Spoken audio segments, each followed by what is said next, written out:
Welcome back. Chinese state media, government officials using the U.S. protests over the weekend to sow new seeds of discontent and distrust around global democracies as it tries to justify its own actions in Hong Kong. Let's get to Eunice Yoon in Beijing. And Eunice, if you could also give us what you know or the latest on grain purchases and the facts behind that story that came out a little bit earlier on the soybean front.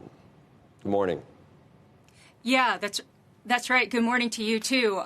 Before I get to that, I'll get to the Chinese state media reaction that you were talking about. The U.S. protests have really become, I would say, a convenient marketing tool for Beijing. Today, as well as throughout the entire weekend, the U.S. protests have been on TV, in the papers, we've seen some wall-to-wall coverage because they've been described as a reflection and a mirror of the U.S.'s so-called chaotic values. Also, China has been accusing the U.S. of double standards when it comes to protests, saying that Washington is very eager to clamp down on its own protesters, but then is highly critical of Beijing when it comes to Beijing's desire to crack down on its protesters in Hong Kong. In fact, one of the most commonly used phrases and mocked phrases in state and social media these past couple of days is beautiful sight. And this is after the Global Times editor Hu Xijin had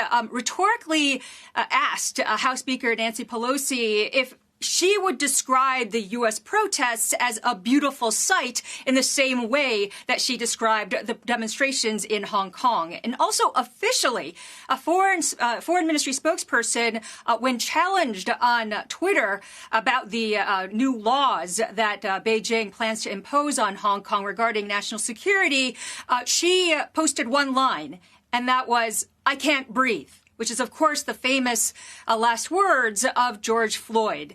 Today, the ministry said that they would come up with more countermeasures, and this is after U.S. President Trump had said on Friday that the U.S. was moving towards pulling the treaty, the special status that the U.S. has with Hong Kong. And also, you guys, one of the things that we've heard just in the past, couple days is that the government here has been instructing state-owned agricultural firms to pause some of their purchases from the U.S. And that was one possibility that a lot of people were concerned about, at least in the market, that it could happen, that this tension that we're seeing between the U.S. and China could eventually lead to the trade deal ending.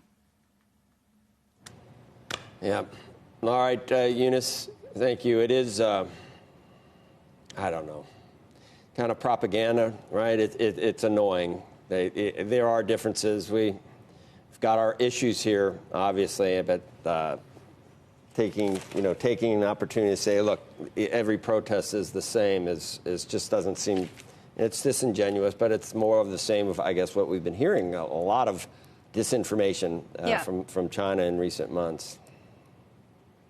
Yeah, well, one of the just watching it from here, and seeing what's being said in the state media, one issue that has not been discussed is the fact that in the U.S., the police are actually look as though they're going to get prosecuted, or at least Chauvin is going to get prosecuted. But in Hong Kong, we don't see any movement at all for the police to be prosecuted there. And that is one line of thinking that has not been discussed in the state press here.